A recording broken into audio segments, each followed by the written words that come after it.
मृत्यु के 24 घंटे बाद आत्मा अपने घर वापस क्यों आती है। नमस्कार दोस्तों, स्वागत है आप सभी का ज्ञानपूर्वक चैनल में। दोस्तों, जिस तरह जीवन एक सत्य है, ठीक उसी तरह मृत्यु भी कभी ना टाला जा सकने वाला सत्य है। इस सत्य को चाहे कोई जितना भी झुठला ले, लेकिन इसे बदला नहीं जा सकता। कहने का मतलब यह है दोस्तों कि जिसने इस पृथ्वी पर जन्म लिया है उसे एक न एक दिन अपने शरीर को छोड़ना ही पड़ता है। इस बारे में हमने अपने बड़े बुजुर्गों से कई बार सुना होगा कि मृत्यु के बाद शरीर की आत्मा 13 दिनों तक अपने घर में रहती है। मगर ऐसा क्यों होता है? क्या आप सभी ने इस बारे में कभी सोचा है? अगर नहीं तो चलिए आज आपको इससे संबंधित कुछ जानकारी बताते हैं और जानते हैं कि आखिर मृत्यु के बाद 24 घंटे बाद आत्मा अपने घर में क्यों आ जाती है।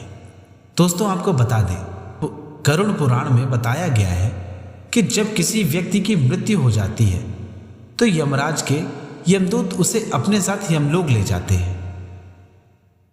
यहाँ उसके अच्छे और बुरे कर्मों का हिसाब चित्रगुप्त के द्वारा यमराज को बताया जाता है। फिर 24 घंटे के अंदर यमदूत उस प्राणी की आत्मा को वापस उसके घर पर छोड़ जाते हैं। यमदूत के द्वारा आत्मा को वापस छोड़े जाने के बाद मृतक की आत्मा अपने परिजनों के बीच भटकती रहती है और अपने परिजनों को पुकारती रहती है, लेकिन उसकी आवाज को कोई सुन नहीं पाता।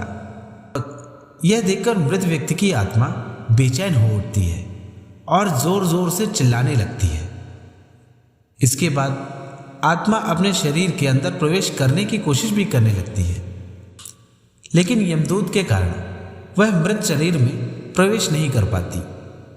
इसके अलावा गरुड़ पुराण की माने तो जब यमदूत आत्मा को उसके परिजनों के पास छोड़ जाती है तो उस समय उस आत्मा में इतना बल नहीं होता कि वो यमलोक की यात्रा तय कर पाए।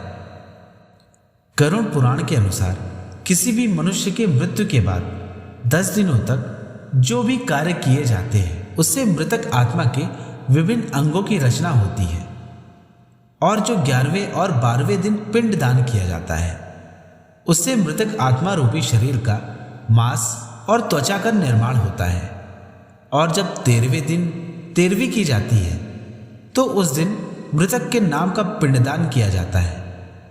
उसी से वो यमलोक की यात्रा को तय कर पाता है। मतलब मृत्यु के बाद मृतक का नाम का जो पिंडदान किया जाता है उसी से ही आत्मा को मृत्युलोक से यमलोक तक यात्रा करने का बल मिलता है। इसीलिए गरुड़ पुराण में बताया गया है कि जब किसी मनुष्य की मृत्यु हो जाती है तो उसकी आत्मा 13 दिनों तक अपने परिजनों के पास भटकती रहती है और उसके बाद आत्मा मृत्युलोक से यमलोक की यात्रा में निकल पड़ती है, जिसे पूरी करने के लिए उसे 12 महीने यानी कि पूरा 1 साल लग जाता है।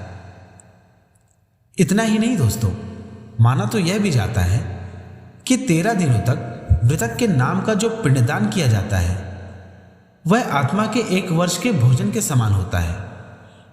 इसके अलावा आप सभी के मन में उठ रहे सवालों के बारे में हम बताते हैं कि अगर किसी मृत व्यक्ति के नाम का पिंडदान नहीं किया जाता है तो दोस्तों आपको बता दें, इसका भी वर्णन गरुड़ पुराण में किया गया है।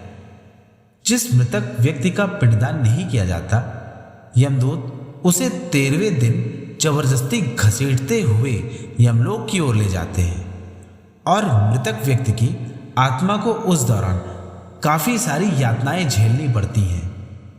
इसीलिए दोस्तों, सनातन धर्म के अनुसार मनुष्य की मृत्यु के बाद 13 दिनों तक पिंडदान करना बहुत ही आवश्यक माना जाता है। इसके अलावा आप सभी को बता दें दोस्तों कि 13वें दिन परिजनों के द्वारा मृतक व्यक्ति के नाम का जो भोज करवाया जाता है, अगर वह कर्ज लेकर किया जाए तो मृत व्यक्ति की आत्मा को कभी शांति नहीं मिलती। इतना ही नहीं, गरुड़ पुराण में यह भी बताया गया है कि जो व्यक्ति जीवित रहते हुए अच्छे कर्म करता है, मृत्यु के बाद उसकी आत्मा को यात्रा के दौरान यमदूतों के द्वारा कोई कष्ट नहीं दिया जाता। और जो व्यक्ति बेहद ही पाप कर्म करता है, दुष्ट प्रवृत्ति का होता है, सभी को कष्ट पहुंचाता है, उसकी आत्मा को यमदूत यात्रा के दौरान ही इतने कष्ट देती है कि वह आत्मा त्राहिमाम त्राहिमाम करने लगती है और इसी दौरान उस आत्मा को कई सारे कष्ट भोगने पड़ते हैं। तो दोस्तों, आशा करते हैं कि आप सभी को यह जानकारी अच्छी लगी होगी। अगर अच्छी लगी हो तो वीडियो को लाइक और चैनल को सब्सक्राइब अवश्य कर दीजिएगा और अंत तक हमारे साथ बने रहने के लिए आप सभी का बहुत बहुत धन्यवाद। जय श्री कृष्ण। राधे राधे।